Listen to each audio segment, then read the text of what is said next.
menjumpai narasumber saya pagi ini. Assalamualaikum Pak Ali. Waalaikumsalam warahmatullahi wabarakatuh. Sehat Pak Ali? Alhamdulillah. Bang Emerson apa kabar? Baik. Bang Haris apa kabar? Ini topik sebetulnya sih menarik masih ya dibahas ya. Karena mungkin kalau bicara data, nanti nih Bang Emerson akan bahas soal data koruptor ini semakin meningkat atau gimana begitu. Tapi saya ingin tarik dulu deh ke tanggal 26 Mei. Katanya ada pertemuan begitu ya? Pengurus besar Nahdlatul Ulama. Yaitu dalam rangka apa ya? Menyemangatkan kembali lah begitu. Oh, sekarang kan kadang-kadang reda lagi, ada semangat lagi, itu menyemangat kembali. Jadi itu sebagai gerakan aksi kalau bisa disebut seperti itu ya. Dari keputusan NU yang pernah memutuskan bahwa koruptor itu jangan disolati oleh tokoh-tokoh atau ulama-ulama. Ini yang kembali dideklarasikan pada tanggal 26. Ya, jadi semangatnya gitu. Semangatnya. Ya. Ada beberapa poin mungkin Pak Ali ya. Ya, jadi itu tahun 2006 NU sudah memutuskan bahwa ini sebagai hukuman moral bagi para koruptor. Kalau dia meninggal supaya para ulama tidak menyelati dia. Oke. Ya, yang menyelati orang-orang awam aja lah gitu. Ya. Ini sebagai hukuman moral sebenarnya itu.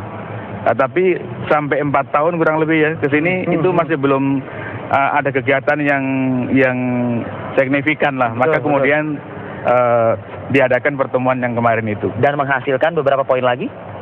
Ya, intinya untuk ya memberantas korupsi, intinya itu. Dengan cara apa? Ya. Kalau dari perkembangan yang dari 2006 dilihat mungkin kok jadi begini ya? Nggak ada jerah-jerahnya begitu ya? Timbulnya korupsi itu kan yang paling utama itu kan ya masalah moral sebenarnya itu ya. Oke. Bukan masalah kecilnya gaji. Sebab yang gajinya gede juga ikut korupsi juga kan itu kan. Menurut saya oknum anggota DPR itu gajinya kecil. Kalau masih korupsi misalnya atau kecil, pegawai yang kelasnya tinggi gajinya kecil seperti itu.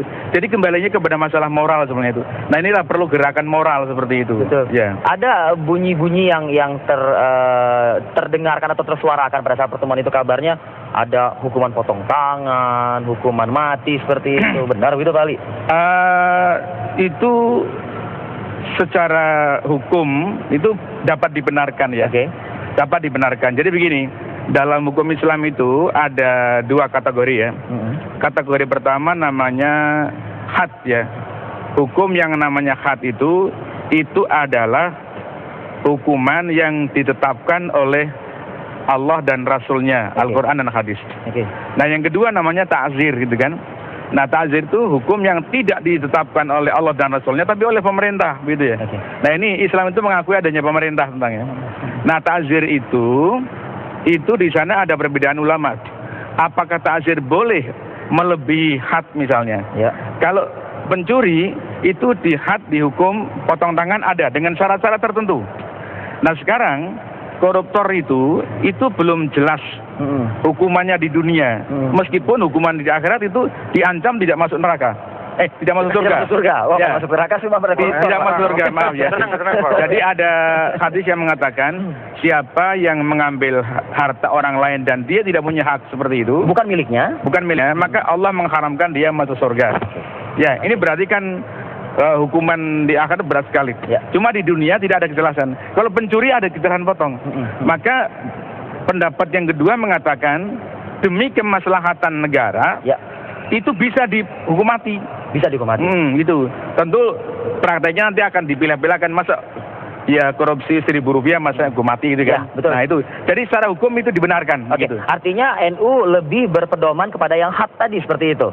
Mengikuti apa yang dikatakan. Bukan, bisa mengikuti kepada yang ta'zir. Dan ta'zir itu bisa melebihi daripada had tadi. Oke. Sebelum nanti saya mendengar juga tanggapan dari Mas Haris begitu ya. Saya ingin juga sedikit saja dulu mungkin sebelum kita closing. Bicara data. Ini hingga 2011, 2006 NU sudah keras menyuarakan seperti itu. Meningkat, menurun, atau stabil? Kalau jumlah dari sisi kuantitas, kualitas ada peningkatan ya. Artinya kalau untuk DPRD saja ada 1.432 anggota DPRD yang diproses dalam korupsi. Belum lagi misalnya KPK ada 200, sedikitnya 200 kasus yang diproses oleh KPK. Kejaksaan ada ribuan. Kemudian di kepolisian ada 500-an kasus yang ditangani.